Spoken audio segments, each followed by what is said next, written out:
I'm not saying anything new except what we all feel anyway, and that is that the insane barbarity of the Zionist regime and media machinery has gone beyond anything we could have imagined. Of course, we know that there is no barrier, there's no bar to this insanity when it comes to people who have no value of human life. In fact, the insanity was spelled out in the earliest days when the intention of genocide was there from the beginning, and of course, it was played out, has been played out, is being played out now in all the actions of the Zionist state, genocide against the Palestinian people of Gaza and elsewhere as well. I'm not saying anything new. This is nothing new. All of you have heard this before, and it's something that we all feel. All of us are in the month of Ramadan and we're engaging in the act of fasting. We're more attuned in some respects to the verses in the Quran, to the importance of engaging in community connection with other members of the Muslim body. And therefore, we have more of an intrinsic and intense feel for what's happening right now in Gaza.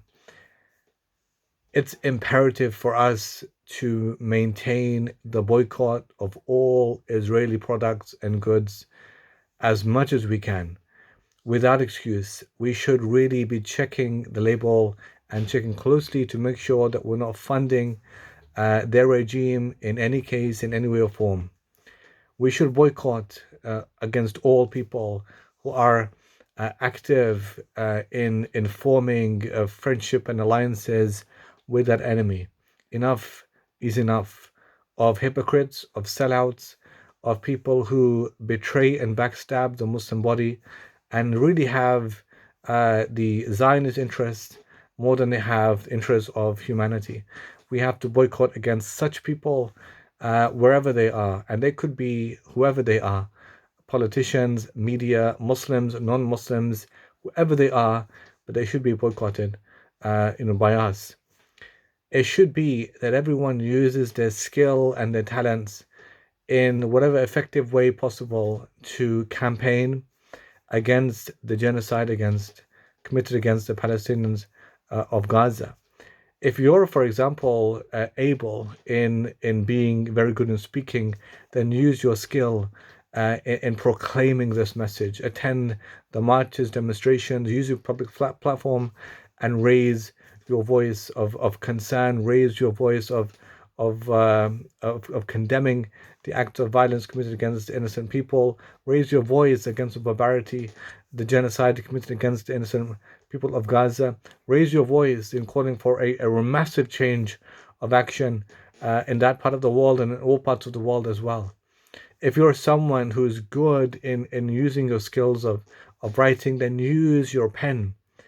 Put your pen to paper, write your articles, write your books, write your pamphlets, leaflets, whatever you can to raise concern about this topic. It is not one thing alone that would solve this problem, but a concerted effort from the people of the world, Muslims and non-Muslims, who will rally together and call for an end to this genocide and a liberation of such an oppressed people as the people of Gaza and people of Palestine.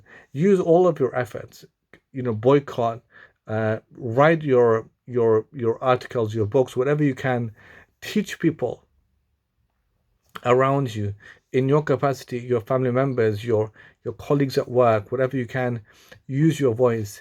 It's going to have a trickle down effect if you do that. Effective policy of propagating that message to all people around you as well. And of course, the worst of all people in all of this are the sold out leaders that we have around the world um, today, who are so invested in securing their own interests and their own, seats of power that they don't, of course, take any action against what's happening right now in Gaza. And if it was anything else, if it was their own sense of security, their own sense of prestige, then they would make some action at least But when it comes to Palestine, Gaza, it's more like being on the side of the Zionists and the Zionist machinery, and seeking closely to work and foster friendships and relationships with them at the expense of the apartheid genocide committed against the people of Gaza and Palestine. Such states should be boycotted also. Boycott such states, amplify your voice of condemnation to show that we have such treachery and hypocrisy and backstabbingness in the world today, particularly from such people, and that should be declared. Of course, the solution for all of this is going to be has to be a return to righteousness. And righteous, I mean by that, by the establishment of the Islamic State, the Khilafah state. And that is not some kind of wishful thinking about going back to a past situation of no. It's about a state that is fostered on recognition of justice for all people, including non Muslims. How many times during the centuries before did the Jews, ironically, who suffered because of pogroms and persecution, come and find a safe haven under the Muslim Empire, whether that be in Bosnia, whether that be in Turkey, whether that be all places that when they were kicked out, expelled from Spain after the Spanish Inquisition, they found a safe haven with the Muslims. How Salahuddin Ayyubi, when the Jews were expelled after the First Crusade, were brought back in into Jerusalem and allowed to coexist with the Muslims.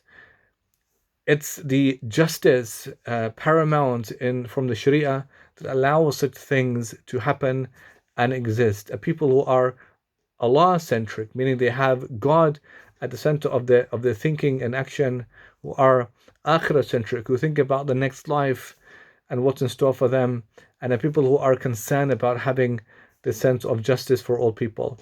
And so that is, of course, the ultimate goal and the aim of all people who think about common decency of man. What this has whole thing has exposed is hypocrisy of this rule-based order doesn't exist anymore, because it seems as if America and Israel will do one thing at the expense of the rest of the world, and it seems as if the rest of the world can't do anything because they're handicapped. And as much as they gather and they speak about these things, they can't achieve anything because the power bearers are against them. And it shows such hypocrisy and double standards in our world today. We don't want this to exist. You want a commonplace for all people to exist, with fair treatment and justice for all people. And so, use your voice, use the occasion. It should be regular for us as Muslims that we're praying, making dua for them for sure. Make dua for them all the time, every salah, in your sujood, in the best times. Open your fast, close your fast, with remembering them and praying for the people of Gaza. Use your night prayers, Qiyamul Layl, the Tahajjud night prayers, to pray 2 rakats, to pray as much as you can and make dua for their liberation. Use the occasion, use all situations that you can in praying for them, and reminding others people about them, because in our world, our consumer saturated world, there is a tendency to forget, because all eyes are on different things at the moment as well, and you don't want that to happen. You want us to be more aligned with what's happening to human beings like us in our world today. And so what I'm saying is nothing new. You've heard this lots of times before.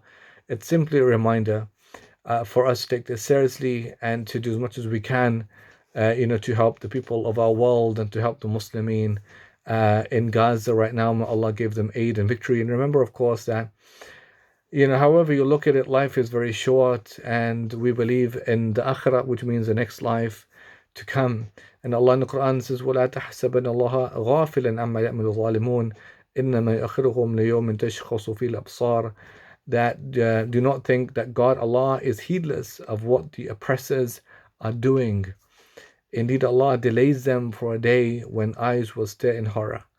And so that day is coming upon us as well.